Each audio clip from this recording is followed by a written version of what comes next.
Hickok 45 here. I wish I was armed because the cowboy has been saying some really insulting things about me, and I would shoot him.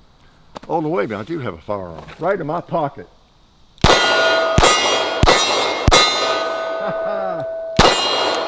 Yeah, take that, bad guy. Put 9mm rounds on him through a revolver. What's wrong with that picture? Must be the Twilight Zone, right? Let's go up here and talk about it.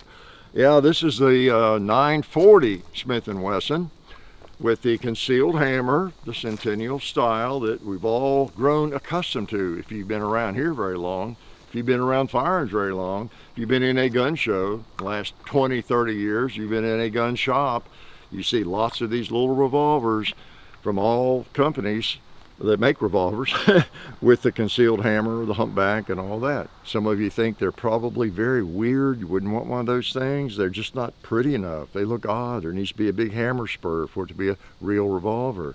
Well, we people in the know, we experts, we don't need a hammer spur to look at, do we? Now, so that is the 940. Yep, like I said, that's the model number, Smith & Wesson. You might have this one, but you might have had a 640 for a long time. They've been out for a long time. The 940 has been a while. This is kind of a new version of it, and it is a 9mm. I was shooting Glock rounds. I was shooting pistol rounds through that thing. Can you believe that? I have the little clips in order to do that. Yeah, 9mm. I wish you did need the clips. I guess on all the revolvers that take 9mm, because 9's a weird round. It's not going to head space as well, you know, within the cylinder. Well, I'm losing all those. You know, whereas with, let's see, 45, what else? Maybe 10mm, but I know with 45 ACP, I have some guns that chamber the 45 ACP, and you can use clips, but you don't have to. You can just put them in there and they headspace, you know, fine. And you do have to poke them out with something, but can't really do that with this. It's that old 9mm round just goes. I'll show you. It just goes on down in there too deep. I don't think that would fire. Now maybe it would. Yeah, I actually didn't try it. Maybe I'll just do that since you're over here. I'm gonna do that, but it seems like it goes too flush. I don't know. Well, I'll go ahead and put 5 in. If it fires, I guess I was just a liar. Yeah. I just have a feeling that it's not going to get hit by the firing pin hard. Well, let's try it there. Who knows? All right. This is real life learning. Yeah. Okay. Had one went off, so I was pretty much correct. They're just a little too far away from the firing pin, so I need to punch them out down along the side. Maybe my pin, no, that won't work. That's too big. This pin too big. Yeah. Y'all hang on just 1 second.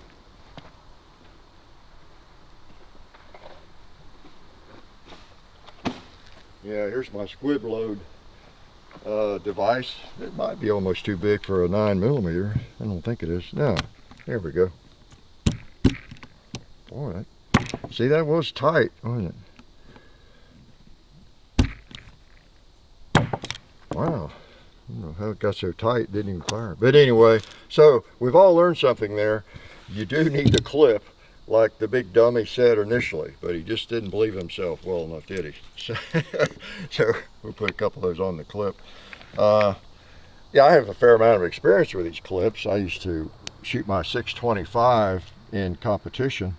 IPSC matches. A couple, 3 years. I had fun doing that because I like revolvers, and I did use the clip because you're reloading, you know, in the match and all that. So even though it would fire, I believe it would head space okay too without using the clips. But in a match, you gotta do that. So we're ready to shoot it again if we want to, and we do. We will shoot it again. So yeah, this is the 940. The 640's been out there forever, and this is a design you're familiar with, probably most of you.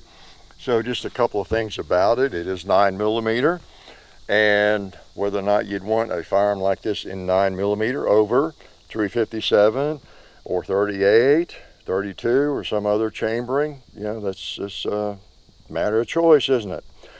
if you really desperately want to shoot 9mm and carry 9mm in, say, a pocket pistol or a really small, handgun like this, yeah, it might be the ticket. And you particularly want a revolver. I can make, as much as I like these, this is one of my key carry guns, concealed hammer, 38, 32, whatever, right? You know that. 642 is one of my favorite guns, has been for a long time. I can make a case for this or against it. Again, if you want something really hot, if you want a wide variety of ammo, think about 9mm. Wow, you may have it, you may load it and have lots of 9, and so you have a firearm that'll fire all that ammo you've got. Your favorite bullets, okay? And by that I do mean bullets, with gold dot, HST, whatever it is that you just really like in a 9mm. You could fire that in your little pocket revolver if you wanted to, couldn't you? And it would handle it. It would probably feed okay, even with a wide hollow point. How's that for a news flash? You wouldn't have to worry about the feed ramp too much, would you? So that's some of the pluses. And I'll give you a couple more after I thank those people that help us, like Davidson's Gallery of Guns, where you get a lifetime guaranteed replacement on your firearm. And this is one of them. I borrowed this from Gallery of Guns. Yep, this 940. Pretty good. Also Silencer Central, make those banished suppressors. Check them out. And SDI, the Sonoran Desert Institute, and get some distance learning. And you might have noticed I had, speaking of Alabama holster, I was using it for this holster. I keep my little 642 32 in it, and this fits pretty well. Yep.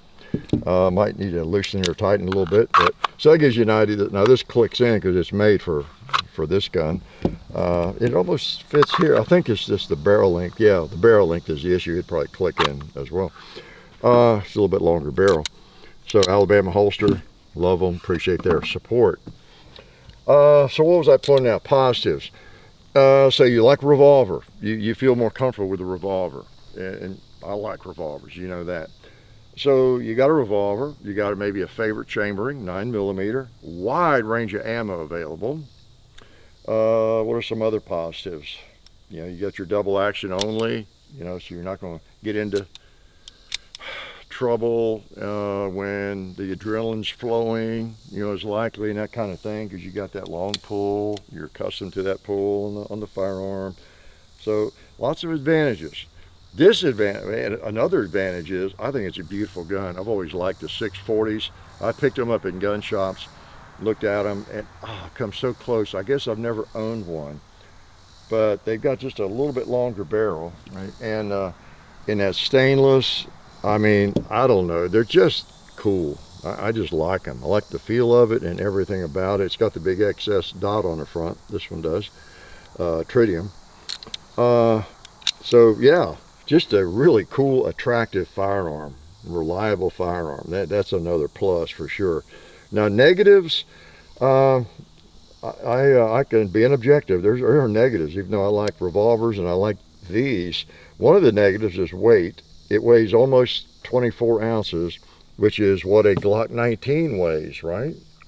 So, and I actually have an Alabama holster, a pocket holster for my Glock 19, and I could carry it in my Duluth pockets, my large pockets, about as easily as I carry this in a pocket holster. And they're the same weight. Now there's a difference, but not a lot. What is the big difference? Come on, get your fingers out and start counting. Yeah, 5 rounds versus 15 or 16 rounds, of the same bullet, 9mm, right? Now, you know me, as I've done videos and I've talked about that a lot, 5's probably enough, right? For a citizen, or for well, I know someone pointed that out, that a police officer is a citizen. Yeah, I know. But I mean, for someone who's not involved in law enforcement or soldiering, we just want to get off me gun, get away gun. 5 rounds is probably going to be enough, okay? You can always, if you get away and reload, you can have a speed strip and have a few more bullets or something. But anyway, so I'm not I'm not going to lean towards the Glock just because of capacity, but that's something to think about when you talk about the weight of it in stainless. Now, if it was an alloy, maybe a little different, I don't know. But anyway, the 940, advantages, disadvantages. You know, capacity for 357. This is 9mm, but the same configuration, you know, is available in the 640 357 Magnum. And I don't know which makes more sense, the 9 or the 357. You don't really get the full effect of 357 Magnum in a firearm this small either, generally.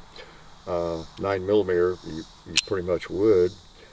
But I don't know, just depends on what your preferences are. It's not a bad little gun. And if you're going to put it on a belt holster, like a lot of people are, I really focus on pocket carry probably too much, but a belt holster and this gun, and the weight would not be so noticeable, and you'd have a nice revolver that you feel comfortable with and would be good. Why don't we just shoot some hollow points in it and make sure they will feed? Okay, got some loaded up. Now I've noticed, even though you got these 3 clips that come with, kind of tough to speed load. Okay, let's shoot these. Let's put one on the paper just to test the accuracy of it. Not bad, bullseye. Since they're hollow points, let's hollow out one of those jugs. Yeah, or 2 of them. Let's hollow out that pig. Yeah, and the cowboy needs another one.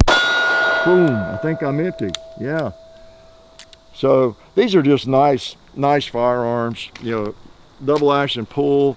I advise if you have one of these, use the double action mode instead of the single action mode. Does that make sense? Yeah. Okay. What else about it? They're not necessarily cheap. I forget how much they are, but they're not cheap. Any other tidbits? It's got a VZ grip on it, and I pointed out it's got the XS sight, front sight, nice big sight there, tritium insert. And yeah, Smith & Wesson revolver, they do a good job on those, and stainless steel, so it's got a little weight to it, pretty good sights, and I love the concealed hammer. You got pretty good friction on those grips, so you could do worse. And since I have another one loaded though, let's shoot that. What do we want to shoot, hollow points or, I don't know. There we go, got them in there. You know, since I got 2 of them loaded, well, let's shoot this one, it's enough. All right. Shoot some more hollow points.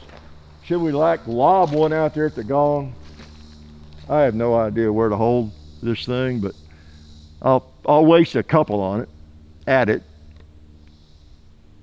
I think should I shoot single action or double?